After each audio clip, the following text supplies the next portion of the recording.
Manjeshwaram railway സ്റ്റേഷനിൽ അടിസ്ഥാന വികസനം നടപ്പിലാക്കുമെന്ന് Palakkad divisional railway manager Madhukar Rao. കഴിഞ്ഞ ദിവസം സ്റ്റേഷനിൽ നടത്തിയ സന്ദർശനത്തിലാണ് അദ്ദേഹം ഇക്കാര്യം ജനപ്രതിനിധികളെയും പാസഞ്ചേഴ്സ് അസോസിയേഷൻ പ്രതിനിധികളെയും അറിയിച്ചത്. This news sponsored by ഗുണമേന്മയോട് കൂടിയ ഉൽപ്പന്നങ്ങൾ മിതമായ നിരക്കിൽ Srikrishna hardwares MG road Kasaragod. കാസർഗോഡിന്റെയും കേരളത്തിന്റെയും അതിർത്തി പ്രദേശമായ മഞ്ചേശ്വരത്തെ റെയിൽവേ സ്റ്റേഷന്റെ നിലവിലെ സ്ഥിതിഗതികൾ വിലയിരുത്തുന്നതിനായാണ് Palakkad divisional railway manager Madhukar Rao ഇവിടെ സന്ദർശനം നടത്തിയത്. ജനപ്രതിനിധികളും യാത്രക്കാരുടെ പ്രതിനിധികളും റെയിൽവേ സ്റ്റേഷൻ വികസന സമിതി അംഗങ്ങളുമെല്ലാമായി ക്ഷമയോടെ സംവദിച്ച അദ്ദേഹം ഇവരുടെ പരാതികളും അഭിപ്രായങ്ങളും നിർദ്ദേശങ്ങളുമെല്ലാം സാഗൂതം കേൾക്കുകയും ചെയ്തു. ഇതിനുശേഷമാണ് ഇവർക്കെല്ലാം ആശ്വാസം പകരുന്ന തീരുമാനം അദ്ദേഹം അറിയിച്ചത്. സ്റ്റേഷൻ പരിസരത്ത് മഴക്കാലത്ത് വെള്ളക്കെട്ട് രൂപപ്പെടുന്നത് ഒഴിവാക്കാൻ ഓവുചാലുകൾ നിർമ്മിക്കുന്നതിനും പ്ലാറ്റ്ഫോമിൽ ഇരുഭാഗത്തും മേൽക്കൂര നിർമ്മിച്ച് ഷീറ്റിടുന്നതിനുള്ള നടപടികൾ സ്വീകരിക്കുമെന്ന് DRM ഉറപ്പു നൽകി. സ്റ്റേഷന്റെ വടക്ക് ഭാഗത്ത് മേൽപ്പാലം നിർമ്മിക്കുന്നതിനുള്ള പ്രാരംഭ നടപടികൾ തുടങ്ങിയതായും അദ്ദേഹം അറിയിച്ചു.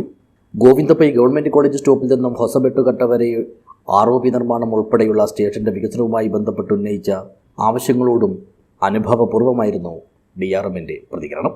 ആ നിവേദനത്തിൽ വ്യക്തമായിട്ട് നമുക്ക് ഒരു 3 ROP മഞ്ചേശ്വര റെയിൽവേ ട്രാക്കിൻ്റെ മുകളിൽ ആവശ്യമാണ്. ഒന്ന് ഉദ്യാവര ഗേറ്റിൽ ആണ്. ഇപ്പോൾ ബസ് വണ്ടി എല്ലാം ഗേറ്റ് ഇട്ടാൽ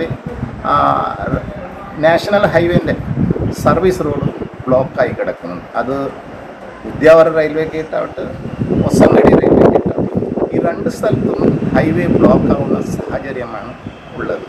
അപ്പോൾ അതിന് മൂന്നാമത്തെ ഒരു നമ്മൾ ROP മഞ്ചേശ്വര ഗോവിന്ദപ്പൈ കോളേജിൻ്റെ അവിടുന്ന് മഞ്ചേശ്വര ഗ്രാമപഞ്ചായത്തിനെ ബന്ധപ്പെടുന്ന രീതിയിൽ ഒരു ആക്സിസ് ഓവർ ബ്രിഡ്ജ് വന്നാൽ അത് എല്ലാവിധത്തിൽ ഗുണം ചെയ്യും.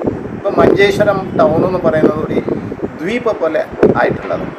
2 വീട്ടിൻ്റെ ഇടയിൽ നമ്മളെല്ലാം ഒരു അതിൽ ചിക്കിപ്പോയിട്ടുള്ള ഒരു ആളായിട്ട് വളരെ കഷ്ടത്തിൽ.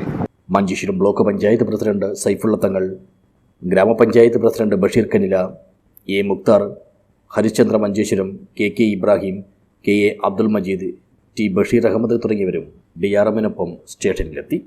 News bureau, Uppala.